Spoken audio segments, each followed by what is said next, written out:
레위기 6장 19절부터 23절까지입니다. 여호와께서 모세에게 말씀하여 이르시되 아론과 그의 자손이 기름 부음을 받는 날에 여호와께 드릴 예물은 이러하니라. 고운 가루 10분의 1 에바를 항상 드리는 소제물로 삼아 그 절반은 아침에 절반은 저녁에 드리되 그것을 기름으로 반죽하여 철판에 굽고 기름에 적셔 썰어서 소제로 여호와께 드려 향기로운 냄새가 되게 하라. 이 소제는 아론의 자손 중 기름 부음을 받고 그를 이어 제사장 된 자가 될 것이요 영원한 규례로 여호와께 온전히 불사를 것이니 제사장의 모든 소제물은 온전히 불사르고 먹지 말지니라. 아멘. 기도하겠습니다. 하나님께서 이 세상 만물의 창조를 통해서 하시는 그 일들은 우리가 이 말씀을 통해서 알 수밖에 없습니다. 오늘도 이 말씀을 가지고 하나님이 일하심 우리에게 어떻게 드러나 있고 그 뜻이 무엇인가를 알게 하셔서 우리의 뜻이 아니고 하나님의 그 뜻에 인도되어 나아가는 저희가 되도록 해주시옵소서. 예수님 이름으로 기도합니다. 아멘. 이 성경은 우리 인간에 대해서는 우리 힘으로 구원에 이를 수 없는 자 이렇게 못 박아 얘기를 하고 있습니다. 그 의미가 뭔가 하면은 우리가 하나님을 믿는 것이나 또 말씀을 듣고 깨닫고 또 하나님의 뜻에 순종되어지고 이 어떤 일에 대해서도 우리 할 수 없다 그런 뜻이 되는 것입니다. 따라서 우리가 예수를 믿는 것이나 복음을 듣고 십자가의 의미를 알게 되어지는 그것까지도 우리의 지식과 노력으로는 안 된 일이다. 늘 그런 결론을 우리가 속에 두고 살아가야 되는 것입니다. 다시 말해서 그 인간은 하나님에 대해서나 예수님에 대해서는 아예 무지하고 무능하다. 그렇게 늘 좀 생각을 해야 될 그런 문제가 된다는 것입니다. 이것이 이제 늘 우리 믿음의 배경에 자리하고 있어야 될 그런 인간의 상태라고 하는 것입니다. 그리고 그것은 우리의 성경을 창세기부터 요한계시록까지 일관성 있는 방향으로 해석하는 데 있어서 아주 중요한 요소가 된다. 또 그렇게도 얘기할 수 있는 문제입니다. 그 이유가 뭔가 하면은 이 성경은 그 인간의 위대함을 증거하면서 그런 위대한 위인 같은 그런 사람을 본받을 것을 얘기하고 있는 것이 아니고 무지하고 무능한 그런 인간을 세워서 그런 인간을 구원에 이르게 하신 하나님의 위대한 자비와 긍휼을 증거하는 것, 이게 성경이기 때문에 그런 것입니다. 이것이 하나님의 이제 일하신 뜻이고 계획이기 때문에 이런 뜻 안에서 이 사탄이란 존재도 등장을 해 줘야 되는 것이에요. 전에도 말씀을 드렸지만은 그 사탄이라고 하는 죄의 존재가 없으면은 인간을 유혹하고 또 죄로 이끄는 그런 세력 자체가 없는 그런 상황이 되겠죠. 그렇게 되면은 인간이 무지하고 무능한 자로 전락되어지는 죄의 존재가 되는 그런 사태도 없게 되는 것이고, 따라서 구원될 수 없는 자를 구원에 이르게 하신 하나님의 자비하심이나 긍휼이 증거되는 모든 조건들이 사라지는, 그것이 없는 그런 결과가 된단 말입니다. 그러니까 그런 점들을 우리가 차근차근 좀 생각해 보면은 하나님의 계획한 일을 위해서 사탄은 반드시 필요한 존재다. 우리는 그렇게 답을 내릴 수가 있단 말입니다. 그렇기 때문에 세상 마지막 때까지 하나님은 사탄의 활동을 허용을 하신다. 이런 얘기가 되어지겠죠. 그 축구 시합을 하는데 상대 선수가 움직이지 않고 그냥 가만히 서 있다고 생각해 보세요. 그런 상태에서 뭐 손흥민 같은 선수가 수십 골 넣는다 할지라도 그건 손흥민 그 선수의 실력을 보여주는 것이 아니지 않습니까? 막 수비수가 대여섯 명 되는데 그걸 제끼 골을 넣었을 때 그게 진짜 실력으로 그렇게 드러나는 것처럼 하나님의 일을 막고 해방하는 그런 세력이 있어야 된단 말입니다. 그래야만이 하나님의 그 구원의 위대하심, 그게 증거가 되어지는 것입니다. 그렇기 때문에 우리가 이 사탄이란 존재에 대해서 아는 것도 굉장히 중요해요.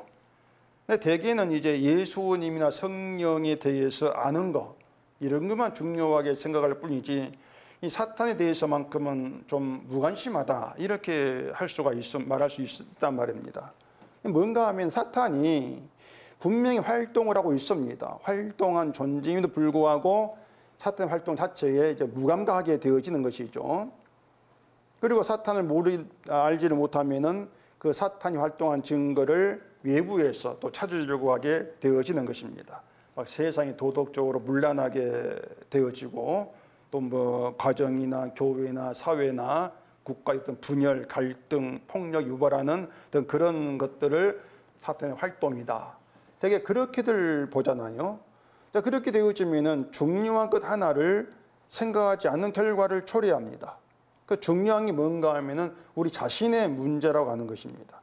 그러니까 사탄이 활동하고 있는 분명한 증거가 우리 각자 개인 자신에게서 드러나고 있습니다. 그런데 나를 이제 보지 않기 때문에 결국에 내가 돌이킬 수 없는 죄 가운데 붙들려 있다는 사실을 놓치는 것이죠. 근데 그걸 사탄이 의도를 하고 있다는 것이에요. 내가 죄 가운데 있음을 알지 못한 상태에서 믿음 우리가 얘기한다면은 결국에 내가 힘을 내서 하나님을 믿어야 되는 것으로 그렇게들 인식을 할 수밖에 없단 말이죠. 내가 살아있으니까. 사탄이 우리를 그런 방향으로 이끌어가는 거예요. 너가 살아있잖아, 이런 방향으로 이끌어가서 그 하나님의 은혜의 일하심을 자꾸 희방을 하고 가린단 말입니다. 근데 지금의 사람들은 사탄을 모르기 때문에 그거 자체가 내 열심을 잡고 내 보이는 것 자체가 하나님을 해방하는 것이다. 여기에 대해서 무감각해지고 알지를 못하는 그런 결과를 자꾸 이 초래에 내고 있다는 것이에요. 그렇기 때문에 사람들이 믿음을 어떻게든 내가 힘을 내야 되고 열심을 내야 되는 그런 문제로들 생각하지 않겠습니까? 그게 사탄이 원하는 방향으로 끌어가는 것들인데 이제 그런 것도 오히려 믿음이다, 착각을 하고 있는 이게 지금의 사태라고 할 수가 있죠. 그러면 그렇게 사탄을 알지 못한 상태에서 말씀을 대했을 때에 이 말씀을 어떻게 받아들일지는 사실 뻔합니다. 지난 수요일에 그 백성이 가져온 소재에서 한 움큼은 하나님께 드리고 나머지는 제사에게 돌아간 소득이 되게 하는 이런 내용에 대해서 말씀드렸지 않습니까? 이것을 18절에서 영원한 소득으로 말하는데 그 영원한 소득이라고 하는 것은 이 소재에 대한 하나님의 규례가 바뀌거나 또 사라지지 않는 한 재상 소득으로 주어지게 돼 있단 말입니다. 그래서 영원한 소득이란 말이에요. 그러니까 제사 규례, 하나님 말씀 안에서 이 소재 재물이 제사상 영원한 소득으로 자리하고 있단 말입니다. 여기서 그 말한 영원한 소득을 스스로 제물 되셔가지고 하나님께 제사 드림으로써 제사 규례를 완성하신 예수 그리스도가 영원한 소득이다, 이렇게 말씀을 드렸는데 그 예수 안에서 예수의 피로 이루신 용서, 생명이 된 성도에게 하나님이 허락하신 영원한 소득이다. 그게 예수님을 통해 이루어진 우리에 돌아온 소득이란 말입니다. 우리는 이제 그 말을 옳고 당연한 복음적인 말로 인정을 하고 받아들이면 되는 것이 아니라고 하는 것이에요. 맞아, 그 말이 옳습니다. 아멘 하면서 인정으로 받으러 끝났다. 그렇게 되면 결국은 그 말을 인정한 내가 옳은 자로 이제 우리는 또 착각을 하게 되지 않겠습니까? 그래, 우리는 그런 말에 대해서 이런 질문을 해야 한단 말입니다. 나는 과연 예수님이 나의 영원한 소득이 되신 것으로 만족하느냐? 이 질문 던져야 되겠죠. 그러니까 예수님이 우리 영원한 소득입니다. 이렇게 했을 때에 그럼 나는 예수님이 영원한 소득이시다, 이 말씀으로 그 주님으로 만족하는가? 분명히 물어봐야 한단 말입니다. 근데 그 질문 던지면 우리는 할 말이 없게 되어지는 것이에요. 우리가 뭐 예수님께서 이루신 용서의 은혜를 누리는 죄사함과 생명이 소득이 된다, 알긴 아는데 그 예수님의 죄사함과 생명이 나의 소득이라는 점에서 거기에 만족이 된 그런 상태에서 우리가 살아온 적이 없습니다. 그렇게 살아온 경험이 우리는 없단 말입니다. 늘 소득 그러면은 다달이 내 손에 들어오는, 통장에 들어온 내 그 돈, 내 소득 이것만 생각했지 예수 안에서 예수 덕분에 주어진 소득 우린 그걸 생각하지 않고 살아가요. 이유가 뭔가 하면은요, 우리의 관심은 늘 이 세상에서 나를 가치 있게 만들어주는 것 소득 여기에 관심이 가 있기 때문이란 말입니다. 그런 점에서 우리는 돈을 소득으로 생각하는 게 전부죠. 왜냐하면 돈이 우리를 이 땅에서 가치 있는 자로 만들어주니까 돈에 관심이 갈 수밖에 없단 말입니다. 돈 말고 다른 걸 소득이라 말하면은 예수는 소득이야? 아니 맞습니다. 근데 그 소득이 우리에게 어떤 기쁨, 만족을 주지를 못한다고 하는 것이에요. 그런 점에서 우리는 돈을 소득으로 생각하는 것이 전부라고 인정할 수밖에 없어요. 자, 그러면은 이 구약의 아론과 그의 자손들, 제사장들이죠. 이 제사장들은 과연 하나님이 준 그 영원한 소득이라 말씀하신 그 소득에 감사하고 그것을 만족했을까? 이걸 생각하면은 그들도 역시 아닙니다. 사무엘상 2장에 보면은 그 엘리 제사장 아들들 행적이 나와 있는데 고기를 삶을 때에 제물이죠. 그걸 삶을 때에 마음대로가 제물을 가져간다거나 또 나는 삶은 것보다 날 것 좋아한다 하면서 삶지 말고 생걸 달라 이렇게 해서 가져간다거나 또 하나님께 바칠 기름을 태운 후에 고기를 가져가던데 그 태우기 전에 먼저 고기 내 나라에서 가져간다거나 이런 행보를 부렸단 말입니다. 그 소득이란 개념이 없단 말이에요. 그들에게는. 또 미가서에 보면은 뇌물을 받고 율법을 마음대로 가르치는 이런 내용도 있어요. 그러니까 한마디로 말하면 인간은 하나님이 준 소득으로 만족해 할 수 없는 존재다. 이렇게 이제 드러나지고 있단 말입니다. 그런 인간 되면요, 뭐 성경 시작해서 중간쯤 가가지고 그런 인간이 드러나는 게 아니에요. 창세기 아예 처음부터 그 인간됨이 드러나 있습니다. 창세기 2장을 보십시다. 창세기 2장 15절입니다.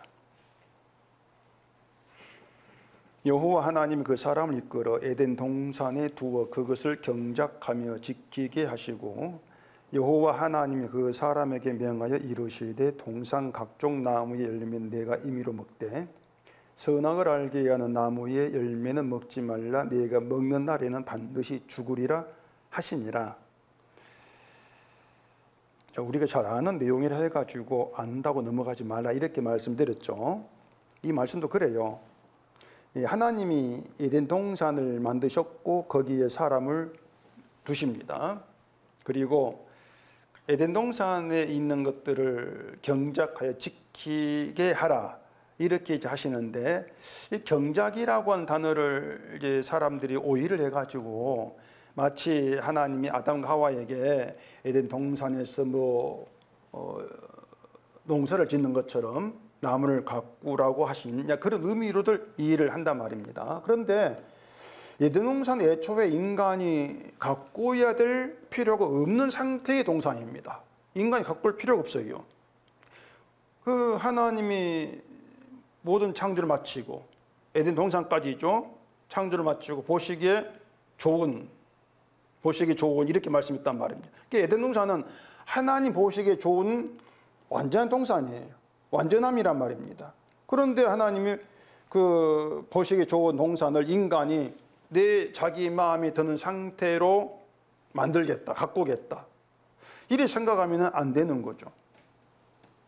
지난주 그림 기억할지 모르겠는데 멋있고 화려한 방에 아주 큼지막한 바퀴벌레 한 마리가 이제 있는 그런 그림이 있지 않습니까? 그리고 거기 성경 구절이 하나님이 지으신 모든 걸 보시니 보시기 좋았더라. 그 창세기 31절 구절을 제가 지분하는데 이 사람 마음에 드는 것은 방이 멋있고 화려한 거, 그 상태의 방이란 말입니다. 그런데 아무리 방이 멋있고 화려할지라도 바퀴벌레 있으면은 사람 마음에 안 들어요. 만약 바퀴벌레가 있다 어떻게 하겠습니까? 그 바퀴벌레를 잡아 죽여야 되겠죠. 먼저 세스코를 불러다가 바퀴벌 잡아 없애고 혹시 숨어 있을지 모르는 벌레까지 잡기 위해서 약을 다 품고 그렇게 해야만이 이제 보시기에 왔다. 이런 상태로 될 거란 말입니다. 그런데 하나님께서 보시기에 좋았더라고 하신 그 에덴 동산은요, 바퀴벌레가 있는 상태란 말이에요. 바퀴벌레가 있는 상태예요. 그게 사탄일 수가 사탄이고 그 사탄으로 인해서 인간이 바퀴벌레로 된 것이죠. 그러니까 그런 상태에서 보시기에 좋았더라 이렇게 말씀하신 것은 그 창조 자체가 인간 마음에 들으라고 한 창조가 아니란 얘기입니다. 내 마음에 드는가 안 드는가 아무 관계가 없는 창조란 얘기예요. 때문에 에덴 동산을 인간이 아담과 하와가 자기의 마음에 들도록 가꿀 필요 없단 말입니다. 이건 내 마음에 안 드니까 이렇게 가꾸겠습니다. 이렇게 되면 안 된 것이 에덴 동산이란 말이에요. 두 사람이 먹을 것이 풍부하니까 뭐 농사 지을 필요 없는 것이 아닌가 이런 뜻이 아닙니다. 하나님께서 만들어준 그 상태, 그 에덴으로 완전하다. 그 의미가 된단 말입니다. 그러면 경작하고 지키라 이 의미가 뭔가 하면은 하나님께서 만든 그 상태를 그대로 유지하라는 그 뜻이에요. 하나님한테 에덴 동산을 그대로 네가 유지해 지켜 이 뜻이란 말입니다. 그러니까 에덴 동산에 네가 더할 것도 없고 덜할 것도 없어. 그 의미가 되는 것이죠. 자, 근데 우리가 에덴 동산의 상태에 대해서 아는 게 아무것도 없어요. 에덴 동산이 무슨 뭐 평수가 몇 평인지, 무슨 나무가 몇 그루가 있는지, 어떤 동물이 몇 마리가 있는지 우리는 여기에 대해서 아는 바가 없죠. 성경이 말하지 않으니까. 그러면은 인간이 돌보고 유지해야 될 에덴 동산 상태 이게 뭐겠습니까? 인간 유지해야 지켜야 될 에덴의 상태. 이것을 하나님의 두 가지 명령으로 알 수가 있습니다. 에덴 동산에서 하나님이 인간에게 명령한 게 있는데 이걸 대개는 그 선악과를 먹지 말라 이 하나라만 생각합니다. 선악과 먹지 마. 이 하나의 명령만 있어 이렇게 생각합니다. 그런데 하나가 더 있어요. 명령이. 그게 뭔가 하면은 각종 나무 열매는 내가 임의로 먹되. 이것도 명령이란 말이에요. 각종 나무 열매 네가 임의로 먹어라. 임의로 먹으라고 하는 것은 먹고 싶은 대로 자유롭게 먹어. 너한테 맡길게 줄게. 에덴 동산의 모든 나무 열매 내게 줄게. 그 뜻이란 말입니다. 근데 사람들 생각해 보면은 아니 굳이 이걸 먹으라고 명령할 필요가 있을까 이런 생각을 하게 되어지는 겁니다. 왜냐하면 배고프면 먹을 거 아니냐 그런 말입니다. 아니 배고프면 먹을 거 아닐 거면 먹지 않겠습니까? 자연히 먹을 것인데 굳이 하나님께서 네가 임의로 먹어 이런 명령을 할 필요가 있냐고 하는 것이에요. 그래서 사람들은 선악과를 먹지 마 이 명령을 위해서 각종 나무 열매는 임의로 먹되 이런 말씀을 이제 전제로 한 것이다. 이렇게들 이제 생각을 하기도 한단 말입니다. 다른 열매는 마음대로 먹어라. 이런 말씀도 없이 선악과는 먹지 말라. 이것만 이렇게만 얘기하면 이상하지 않냐? 그거예요. 다 먹되 이거 먹지 마. 이렇게 해야만 명령이 자연스럽지 않는가? 이런 생각을 한단 말입니다. 근데 그런 것은 인간이 자기 편한 대로 생각을 하는 것이고 사실 임의로 먹어라. 이것도 하나님의 명령이에요. 배고프면은 동산에 있는 열매 얼마든지 먹을 수 있어. 이렇게 생각을 한다면은 그것은 인간이 하나님 말씀 없이도 네 육신을 위해서 마음대로 먹어도 돼. 이런 의미가 되어지지 않습니까? 말씀과 상관없이 배고프면 내 육신을 위해서 먹으면 된다. 그런데 임의로 먹되 이게 명령이 되어지면은요 그 동산의 열매를 먹는 것은 말씀에 따라 먹는 게 된단 말입니다. 말씀이 허락한 게 되는 것이에요. 말씀이 허락이다. 자, 소제물에서 한 움큼을 하나님께 드리고 남는 것을 제사장에 먹으라 했지 않습니까? 그 말씀이 없다고 여십시다. 한 움큼 들어 남는 거 네가 먹어. 이 말씀이 없다고 했을 때에 제사장이 마음대로 갖다 먹으면서 우리가 제사한다 수고했으니까 이건 우리 몫이야. 이렇게 해도 잘못된 게 없어요. 먹으란 말이 없으니까. 그러니까 우리가 제사 수고했으니까 남은 우리 몫이야. 우리가 가져갈게. 그래도 그게 뭐 잘못됐다? 이렇게 얘기할 그 조건이 없는 것이죠. 근데 하나님이 제사장에게 남는 걸 먹어라. 이렇게 말씀했기 때문에 그 먹으라는 말씀 자체가 제사장이 좀 소득이란 말입니다. 말씀에 의해서 제사장께 돌아간 소득이 된다. 그런 점에서 먹으라는 그 명령, 말씀이 있음으로 인해서 의미가 달라져 버린 것이에요. 그렇게 본다면은 임의로 먹되 이 말씀은 에덴 동산의 모든 열매를 인간 소득으로 주셨다, 그 뜻이 되는 것입니다. 하나님 허락한 소득이다, 이런 의미가 되는 것이죠. 결국은 에덴의 인간은요, 하나님을 위해서 한 일이 아무것도 없지 않습니까? 그렇다면 하나님을 위해서 어떤 수고도 한 적이 없는 인간에게 에덴 동산의 모든 열매는 하나님 공짜로 준 소득이 되는 거예요. 말씀에 따라서 이걸 은혜라 그런단 말입니다. 그걸 은혜라 그래요. 중요한 게 뭔가 하면은요, 생명나무까지도 소득을 허락하셨다는 것입니다. 생명나무까지도 먹되 소득으로 허락하신 거예요. 그렇다면은 에덴 동산에서 하나님이 은혜로 준 소득에서 가장 가치 있고 귀한 게 뭐겠습니까? 생명나무죠. 다른 열매가 아니에요. 그 생명나무 열매를 먹고 생명을 누리는, 이게 가장 귀하고 가치 있는 것이죠. 자, 그러면 두 번째 명령, 선악을 알게 하는 나무 열매 먹지 말라, 이 명령이 있습니다. 그러니까 앞에 명령이 있음으로 인해서 뒤에 명령 의미가 더 분명히 드러난다고 할 수가 있는데, 먹지 말라는 것은 하나님이 인간에게 준 소득이 아니란 뜻이에요. 먹지 마, 이건 내가 너의 소득으로 허락하지 않았어, 이런 의미겠죠. 근데 인간이 선악과를 먹었단 말입니다. 그게 뭔가 하면은 하나님이 인간에게 주지 않은 소득, 인간의 소득으로 안 준 거에 인간이 가치를 줬다, 그 뜻이란 말입니다. 무슨 말인가 하면은 생명나무 열매, 이미 그 생명을 인간 소득이 되도록 허락했어요. 가장 가치 있는 생명을. 그럼 인간이 선악과를 먹고 선악을 알게 되는 그것보다도 하나님이 소득으로 준 생명이 가장 가치 있는 것이다, 이렇게 알고 그걸 바라봤다면은 선악과를 먹어라, 이런 사탄 유혹을 거절하지 않았겠냐, 그 말입니다. 무슨 말인지 아시겠죠? 근데 선악과를 먹었다는 얘기예요. 그 말이 뭔가 하면 인간은 하나님이 은혜로 허락한 소득에 가치를 두기보다도, 생명의 가치를 두기보다도 나를 높은 자 만들어 주겠다고 하는, 거기에 더 가치를 두는 그런 자가 되었다, 이런 결론이 되는 것이죠. 결국 인간은 내게 가치가 되는 것을 자기의 소득을 얻기 위해서 하나님을 찾는 자, 그런 자로 전락되었다는 것을 말해준단 말입니다. 이런 인간을 두고 하나님은 죽었다, 이렇게 말씀합니다. 죽었다. 그런 점에 보면은 인간에게 아무리 생명의 가치를 두고 삽시다, 주님께 가치 두고 삽시다, 이렇게 말은 할지라도 인간에게는 위독경이고 마이동풍입니다. 절대 그 말대로 살아가려고 하지를 않아요.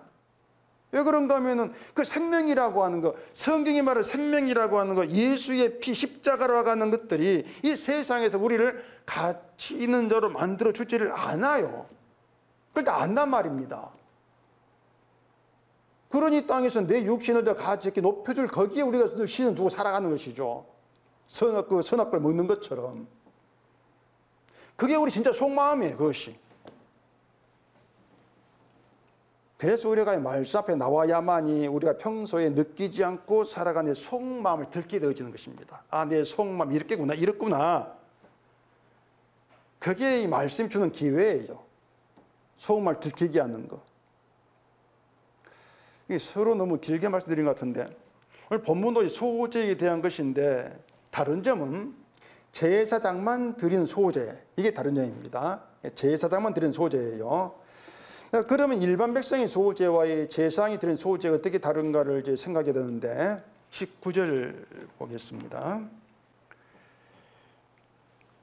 여호와께서 모세에게 말씀하여 이르시되, 아론과 그의 자손이 기름 부음을 받는 날에 여호와께 드릴 예물은 이러하니라.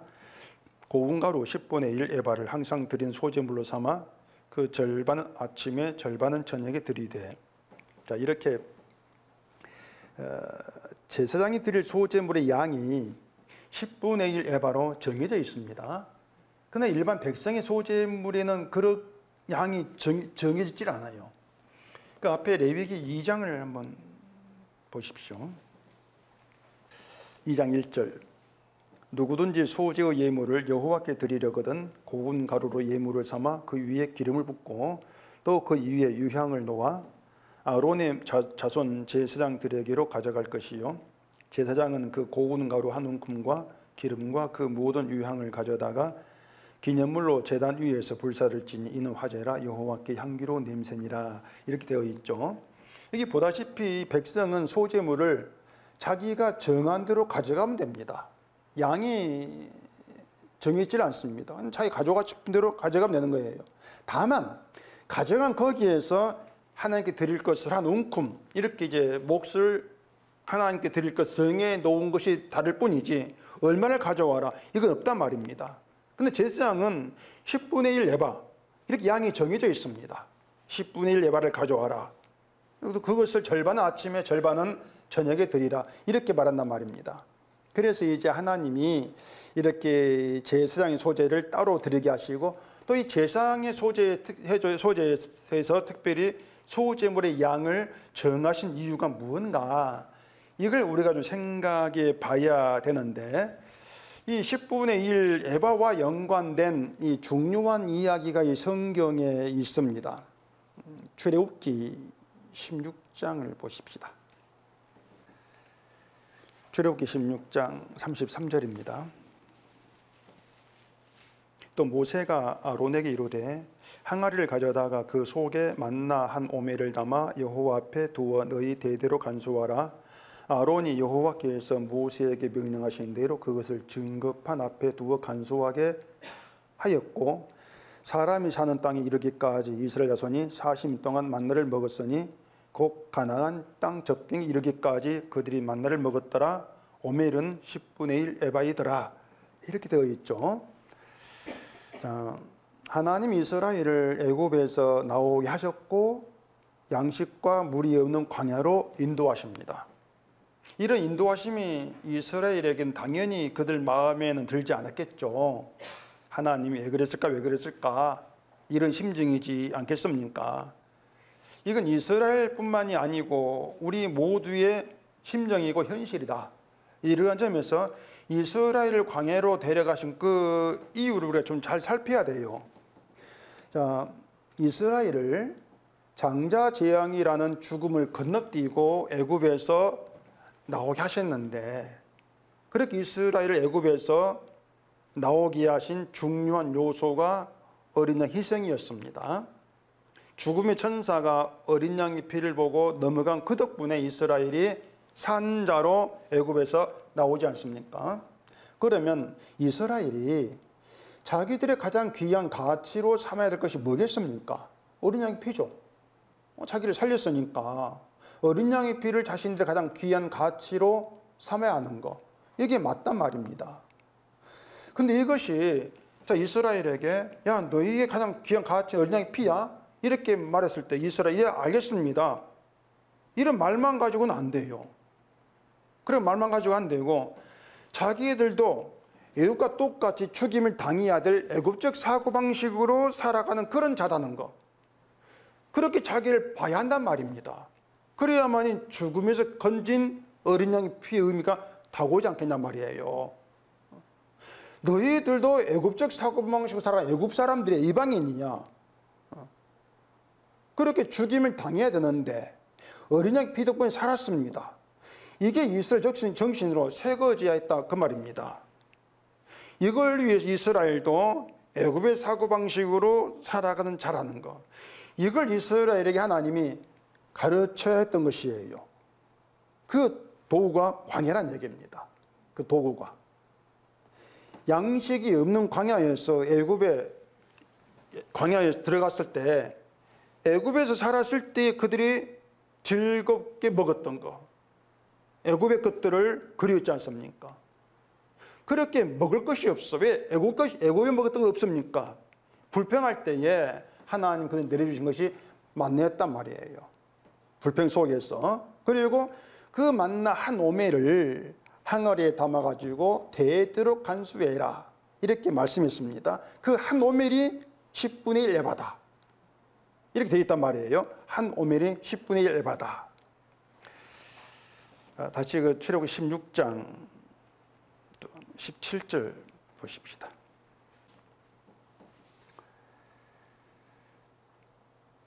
이스라엘 자손이 그같이 하였더니 그 거둔 것이 많기도 하고 적기도 하나 오멜로 되어본즉 많이 거둔 자도 남음이 없고 적게 거둔 자도 부족함이 없이 각 사람은 먹을 만큼만 거두었더라.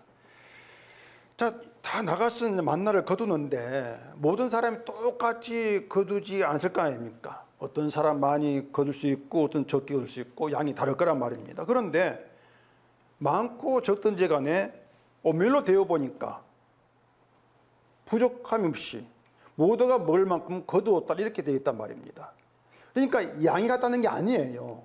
되어 보니까 그 각 가족에 따라서 부족함이 없게 거두었다는 것입니다. 자, 만나는 하늘에서 내려온 것인데 하늘에서 내려왔다는 그 의미가 뭔가 하면은 이스라엘 너희는 먹을 자격이 없다 그 뜻이에요. 먹을 자격이 없어. 그게 하늘에서 내려온 만나란 말입니다. 따라서 먹을 자격이 없다 우리는 이 점을 생각하면은 많이 거두고 적게 거둔 게 의미가 없어진다는 얘기예요. 왜냐하면은 만나의 가치라고 하는 것은 내가 얼마큼 거두었다. 너보다 내가 많이 거두었어. 여기에 가치가 있는 것이 아니고 먹을 자격이 없는 자에게 주어진 하늘 양식. 그게 만나의 가치, 의미가 되기 때문에 그렇단 말입니다. 이게 무슨 말인가 하면은 예수님이 나의 구원이고 생명입니다. 이걸 우리가 믿는다면은 예수 안에 있는 성도에게는 세상 것이 많고 적음이 가치가 없고 의미가 없다는 거예요. 세상이 많고 적음을 가지고 부족하다 적당하다 이렇게 평가할 수 없다는 얘기입니다. 예수님의 공로가 우리의 귀한 가치다. 이런 점에서 모두에게 부족함이 없는 것이 하늘에서 내려온 양식이라 그 뜻이 된단 말입니다. 그게 예수님의 은혜라 이런 의미가 되어지는 것이에요. 그런데 예수를 믿어가면서 이 땅을 바라보면 늘 많고 적음이 나눠지게 되겠죠. 결국 이것이 뭔가 하면 하늘의 그 양식의 가치를 바라보지 않는 그런 이스라엘의 애국적인 사고방식 이렇게 드러낸단 말입니다. 그렇기 때문에 애국적인 사고방식에서는 내 손에 들어온 소득이 얼마인가 이걸 따지게 되어지는 것인데 예수 안에서 하느님이 주신 양식의 의미 안에서는 내가 손으로 거둔 것이 얼마이든 그 의미가 없어진다. 이걸 얘기하고 있단 말입니다. 그러면은 그 만나 오멜을 담아서 여호와 앞에 두어서 대대로 간수하라. 이 의미가 뭐겠습니까? 그게 뭔가 하면은 여호와로부터 나오는 은혜는 모두에게 부족함이 없다는 거죠. 자, 만나가 이스라엘의 죄를 보여줍니다. 애굽에 먹을 것을 구했고 양식 없다고 원망했고 그 죄로 인해 드러난 것이 나타난 것이 만나지 않습니까? 그 만나가 하나님 앞에 있다. 인간은 이스라엘은 죄 있는 대로 하나님께 나올 수밖에 없다는 얘기예요. 그러면은 그 죄 있는 자에게 하나님께로 나오는 은혜가 있지 않습니까? 이스라엘은 바로 그 은혜로 먹고 살아간다. 이걸 의미하고 있다는 얘기예요. 자, 그러면은 제상 소제에서 10분의 1 예발을 하나님께 드리라. 무슨 의미가 되겠습니까? 주어야 될 자에게 주어진 하나님의 은혜로 모든 자가 부족함이 없게 되어지는 것이 이스라엘이다. 이걸 나타내라고 하는 것이에요. 이게 제상이라 그 뜻입니다. 절반은 아침에 절반은 저녁에 드리면서 그 하루가 부족함이 없게 하는 은혜로 사는 자이다.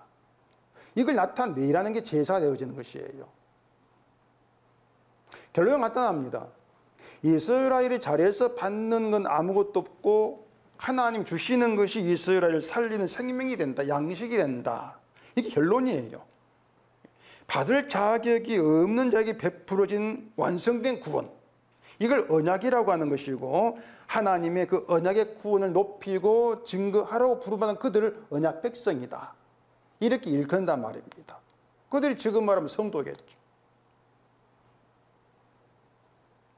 예수님이 가르친 기도에 그 일용할 양식을 주옵시고 이게 있지 않습니까? 사람들은 그 기도대로 일용할 양식을 달라고 기도하면 되는 걸로 알아요. 그런 기도가 아니에요. 그건 주기도 뜻을 모르고 그냥 애우는 것이죠. 일용할 양식은 우리에게 최소한 양식입니다. 최소한의 양식인데 그 최소한의 양식조차도 내 노력으로 일해서 얻은 나의 소득이 아니고 하나님에 의해 주어진 소득으로 알라 그겁니다. 그게 일용할 양식이라는 얘기예요. 그렇기 때문에 우리는 그 일용할 양식 그것조차도 내 것이 아닌 게 된단 말입니다. 내 것 아니죠.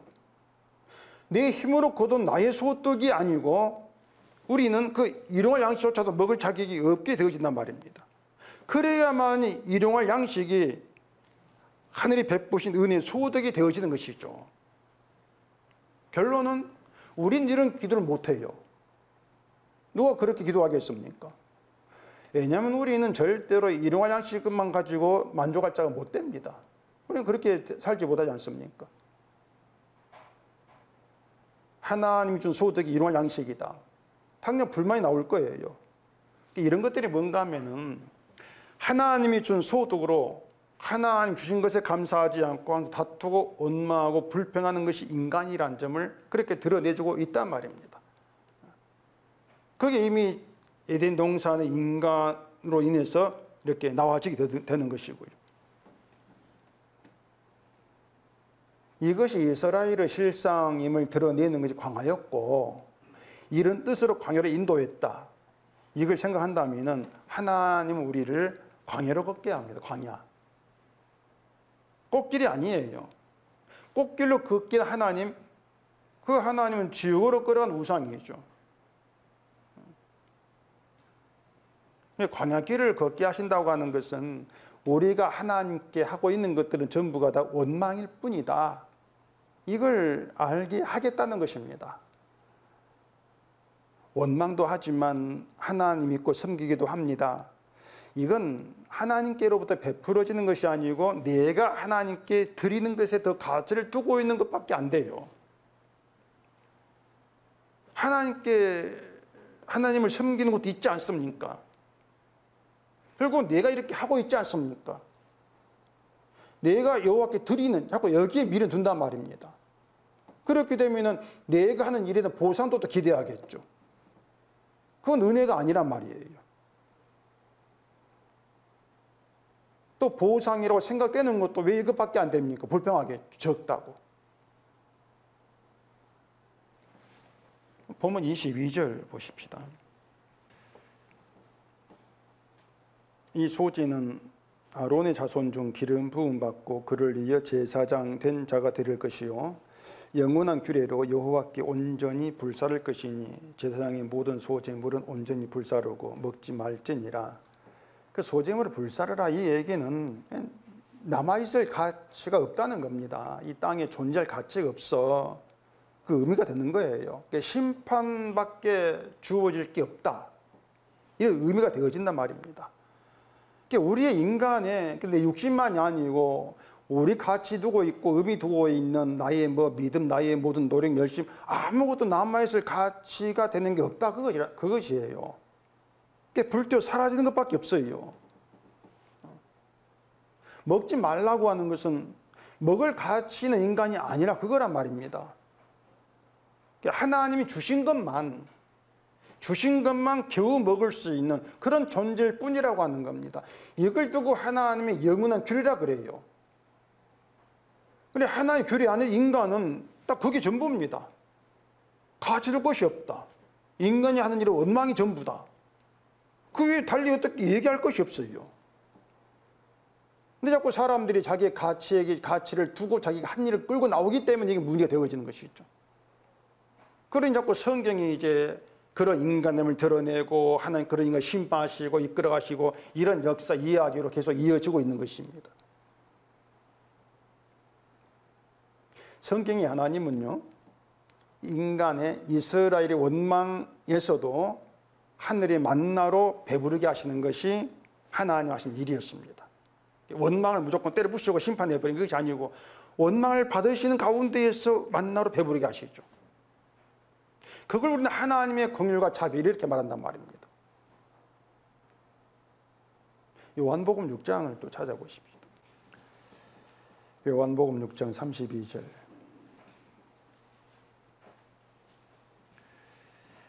예수께서 이르시되 내가 진실로 진실로 너희에게 이르노니 모세가 너희에게 하늘로부터 떡을 주는 것이 아니라 내 아버지께서 너희에게 하늘로부터 참 떡을 주시나니 하나님의 떡은 하늘에서 내려 세상에 생명을 주는 것입니다. 그들이 이르되 주여 이 떡을 항상 우리에게 주소서. 예수께서 이르시되 나는 생명의 떡이니 내게 오는 자는 결코 줄이지 아니할 터이요 나를 믿는 자는 영원히 목마르지 아니하리라. 예수님이 스스로를 하늘로부터 오신 참된 양식 만나 이렇게 말씀을 하고 있단 말입니다. 근데 하나님 자신을 하늘의 떡이다, 참된 떡이다 이렇게 말씀하니까 그 떡을 항상 우리에게 달라 이렇게 말하지 않습니까? 그게 뭡니까? 그 예수님이 떡이다, 생명인 떡이다, 거기에 가치 둔 것이 아니고 그럼 우리가 그 떡을 먹고 항상 우리가 생명이 되겠네, 자꾸 나의 가치를 두고 있단 말이에요. 하나님 예수님 말 듣고 있는 가운데서도 인간의 죄가 또 드러나지 않습니까? 말씀을 듣고 막 깨닫고 우리가 내가 이런 존재구나 막 자기 무죄함을 알고 죽기로 나가고 이게 인간에게 없어요. 아무리 말씀을 듣고 과일한다 할지라도 인간들 그럼 이렇게 하면 이렇게 되겠네 자기만 생각한단 말입니다. 그런 인간이 하나님 주신 것에 만족하겠냔 말이에요. 절대로 못합니다. 내가 네 아들 예수를 줬잖아. 얘 알아요. 아는데 그거 말고 좀 나를 이 땅에서 좀 가치 있게 만들어주는 이 땅에서도 좀 이걸 주세요. 이렇게 나온단 말이에요. 예수의 피로도 만족하지 못하고 원망이 나온다. 이게 인간됨이라고 하는 것입니다. 그러니까 우리가 하는 일은 원망이 전부다 이렇게 보시면 돼요. 딴 건 없습니다. 원망하는 거 이게 전부다. 근데 하나님 우리에게 예수를 보내서 우리의 참된 양식이 되게 하시고 구원을 이루시는 이것이 우리를 살게 하시는 참된 환경이다. 우린 성경을 그렇게 보시한단 말입니다. 세상을 돈으로 살아가는 이게 환경이 진짜 좋은 환경이 아니고 예수의 피로 구원을 이루신 그게 우리에게 있어서 참된 환경이다. 이것을 제사장의 소재를 통해서 나타내시는 하나님의 말씀이 되는 거죠. 이스라엘에 준 은혜가 너희의 진짜 환경이야. 먹고 사는 얘기가 아니고 재물의 피로 이룬 너희의 생명, 너희 죄 용서, 이것이 나의 영원한 규례 속에 있는 너희 환경이다. 그 얘기를 하고 계신단 말입니다. 때문에 제사장은 백성들에게 뭐 하나님을 잘 섬기라, 열심을 내라 이런 말을 하라고 세워진 제사장이 아니에요. 제사장은 구원될 수 없는 인간됨을 사실 그대로 나타내고 보여줄 그런 자로 세워진 것 제사장이란 말입니다. 원망이 전부인 사람으로 하여금 우리가 하는 일은 원망이 전부입니다. 이걸 나타내면서 은혜로 살게 하시는 하나님의 은혜를 가르치라고 하는 것이죠. 다시 말하지만 성도에게 진짜 환경은 세상이 아니고 예수 그리스도 안이 진짜 환경입니다. 그 환경에서 우리는 예수 안에 부름받은 성도인데 그 예수 안이라는 환경에서 우리가 하는 일은 원망이 전부라는 게 희한하죠. 아니 예수 아니라고 하는 환경에 우리가 들어와 있다면 그 환경에서 정말 우리가 주를 믿고 주를 높이고 이렇게 되어지는 게 마땅할 것 같은데 아니 그 좋은 환경에서 원망이 우리가 하는 일이 전부다? 이상하고 희한할지 모르겠는데 그게 맞아요. 원망하는 게 예수 안의 환경에서 우리가 하는 일의 전부란 말입니다. 왜 그럴 수밖에 없냐면은 원망이 전부인데 그런 나의 죄를 용서함으로 만들어진 결과물이 성도이기 때문이란 말입니다. 원망이 전부. 근데 그 원망하는 죄, 그 심판을 받을 그러한 우리를 용서해서 만들어진 성도, 이게 예수 안에 주어진 열매, 결과물, 그렇게 드러나지는 것이죠. 그러면 성도가 할 일은 원망의 전부인 나를 용서의 결과물로 만들어낸 주의 피를 감사하는 것이고, 그 주의 공로를 의지하면 된단 말입니다. 이게 우리가 할 일이 되는 것이에요. 그 일을 우리 힘으로 하는 것이 아니고 원망만 나오는 광야에서 살다 보면은 만나러 오신 예수를 알게 되어 있어요. 하나님이 주신 소득, 일용할 양식에 만족하지 않는 것이 나구나, 그렇게 나를 알게 되어진단 말입니다. 그렇게 되면은 다 이루었다, 죄밖에 없는 그런 난데 그런 나를 다 이루었다고 하는 말씀, 그 환경, 그 안에 나를 집어넣으신 것, 그게 죄인에게는 가장 좋은 축복된 환경이 되지 않겠습니까? 우리가 할 줄 아는 게 엄마밖에 없는데, 그럼 우리 보고 주를 위해 이렇게, 그게 무슨 의미가 있겠습니까? 하라 해봐야 안 되는데. 그러면은 우리가 행하는 걸 가지고 뭐 천국과 지옥을 나누겠다고 하면 우리는 몽땅 지옥 갈 수밖에 없단 말입니다. 근데 심판을 받을 수밖에 없는데 다 이루었다고 하는 말씀 속을 집어넣었어. 그리고 우리가 할 게 아무것도 없는 거예요. 그냥 주님 완성 자체가 우리의 구원이 된단 말입니다. 그러니 우리가 하는 게 원망이라는 걸 생각하면은 말씀 완성이라고 하는 것, 다 이루었다고 하는 것이 우리에게는 얼마나 귀한 복된 환경인가. 그 세상에 견줄 바가 어느 환경이 되는 것이죠. 이게 성경에서 얘기하고 있는 내용이란 말입니다. 예수 안이 바로 그런 환경을 얘기하는 것이고. 근데 이렇게 말씀이 우리의 환경이 되어지면은 그 안에서는 나의 수고라고 하는 것은 생각할 필요가 없어요. 우리가 뭐 수고할 게 뭐가 있겠습니까? 예수 안에서는 예수님께서 피 흘리신 수고가 있고, 그 예수님이 수고하는 그 덕분에 우리 생명을 얻었다는 거, 그게 완성이라는 거. 그럼 끝이잖아요. 그런데 예수 안을 얘기하면서도 세상 걸 바라보고 지금의 내 인생이 마음에 들지 않습니다. 지금 눈에 보이는 환경들, 이게 마음에 들지 않습니다. 이게 사탄의 유혹이죠. 왜 사탄은 그래요?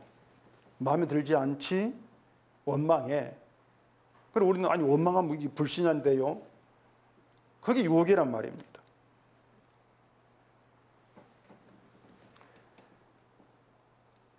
그냥 우리의 본성대로 사탄의 유혹을 따라서 멸망 이를 죄인인데 예수님이 그런 우리를 죄에서 건졌다. 죄인에게는요, 죄에서 건짐 받았어 최고의 은혜예요. 죄인에게는 그거 말고 다른 은혜가 뭐 있겠습니까? 건졌다는 거 하시는 것인데. 그렇기 때문에 건짐 받았다, 이 안에서는 나의 수고라고 하는 것들은 다 부인되어야 될 그런 대상이 될 수밖에 없는 거죠. 하나님이 그 선악과 먹은 아담에게 흙으로 돌아갈 때까지 얼굴에 땀을 흘려야 먹을 걸 먹는다, 이렇게 말씀했죠. 이걸 이제 사람들은 또 이 선악과를 먹은 것에 대한 하는 징벌, 이렇게들 생각을 하는데, 물론 뭐 징벌이라고도 해도 말은 맞겠는데, 그게 징벌이면은 뭐 지금 뭐 일하지 않고도 풍족히 먹고 살아간 재벌 2, 3세 이런 사람 뭐가 되겠습니까? 돈을 쌓아놓고 일 안 해도 먹고 살아가는데 땀 안 흘리고도. 뭐 그런 사람에게는 징벌이 우습게 된단 말입니다. 이 하나님께서 하신 말씀은 땀 흘려서 자기의 소득으로 먹을 걸 얻고 그것을 먹고 산다 할지라도 결국은 흙으로 돌아간다는 얘기입니다. 무슨 말이냐면, 인간이 땀 흘리며 먹을 것을 먹는 수고를 다 한다 할지라도 결국 흙으로 돌아가. 아무 가치가 없어. 그 뜻이에요. 아무 가치가 없어. 근데 우리가 수고하는 거, 땀 흘리는 그거 말고 영생의 양식, 하늘의 만나가 되어주기 위해서 행하신 예수님의 수고가 있다 그 말입니다. 주님의 수고가 있다. 그 예수님의 수고 앞에서 우리의 수고는 아무 가치가 없어. 높일 것이 못 돼. 이걸 말씀하고 있는 것이에요. 너희가 땀 흘린 수고, 하나님의 아들 된 그 주님의 수고 앞에 아무 의미가 없다는 거. 이걸 알게 한단 말입니다. 이렇게 말씀 하나하나는요, 인간의 것을 한 터럭도 남기지를 않습니다. 아무것도 남겨놓은 것이 없습니다. 모조리 다 불태워가지고 죄가 되어 사라지게 하는 게 말씀이에요. 다 태워버려요. 제사장 소제가 그걸 말해주고 있죠. 다 불태워라. 하나님 앞에 남아있을 인간의 건 없다. 다 불태워. 그래서 제사를 제대로 바르게 드렸다는 것은 난 심판을 받아 마땅한 죄인입니다. 그렇게 드러나지는 그 제사의 의미가 되어지는 거예요. 그럼 거기에 따라오는 속죄죠. 속죄. 앞에 레위기 5장을 한번 봐보세요.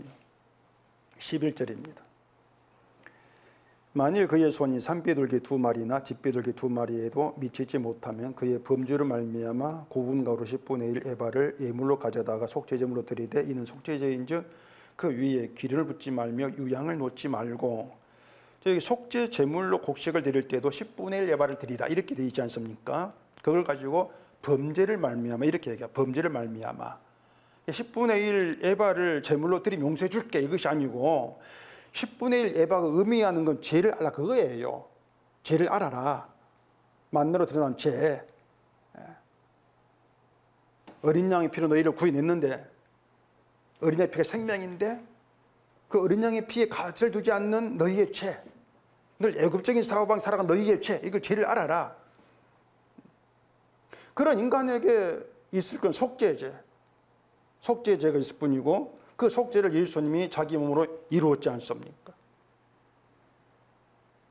그러니까 예수님이 속죄됨을 대신 그 은혜, 이걸 증거하려면 결국은 또다시 우리가 범죄한 자임을 집요하게 드러낼 수밖에 없는 거예요. 이게 성경이란 말입니다. 그래서 성경에 우리 추노권이라고 있지 않습니까? 주일날 집요하게 따라붙으면서 죄를 드러내는 것이에요. 이게 성경이란 얘기예요. 때문에 말씀 안에서 우리의 공로를 찾으려고는 생각지를 아예 하지를 말아야 합니다. 우리 공로가 자체가 없으니까. 그냥 죄만 드러나니까. 그래야만이 아들로 오신 예수님이 십자가에 피 흘리심으로 우리가 하나님과 함께하게 되는 그 은혜가 증거가 되어진다는 얘기입니다. 십자가가 우리가 머물고 있는 진짜 환경입니다. 십자가가. 이건 영원한 환경이에요. 세상의 환경이라고 하는 것은 뭐 오늘도 변하고 내일도 달라지지 않습니까? 십자가 우리 영원한 환경이다. 주의 피로 인한 용서가 우리의 영원한 환경이다. 말씀 안에 있는 거. 때문에 그 환경 안에서 가치는 주의 피다. 우리가 주목할 것도 주의 피가 전부이다. 우리를 그런 자로 세우기 위해서 늘 원망만 일삼는 우리의 본심을 드러내게 하시고 속마음을 들키게 하신다. 이게 성경의 얘기가 되어지는 거예요. 그러니까 늘 말씀을 통해서 내 속마음이 들키는 것을 우리 감사해야 합니다. 늘 들켜지는 감사하시고 속마음 드러난 가운데에서 주의 피가 나의 가치가 됨을 깨닫게 하시는 하나님 일하심, 그 일하심만 우리의 찬송 높일 수 있는 모든 게 되어지는 거예요. 기도하겠습니다. 우리 아버지 하나님, 오늘도 말씀 앞에서 남아있을 우리의 공로라고 하는 건 아무것도 없습니다. 우리의 수고가 아니고 주님의 수고 덕분에 우리가 살고 있음을 깨달아 알게 하시고 그 주의 수고가 우리의 가장 귀하고 가치 있는 것임을 우리의 죄 가운데에서 날마다 깨닫는 저희가 되게 해주시옵소서. 예수님 이름으로 기도합니다. 아멘.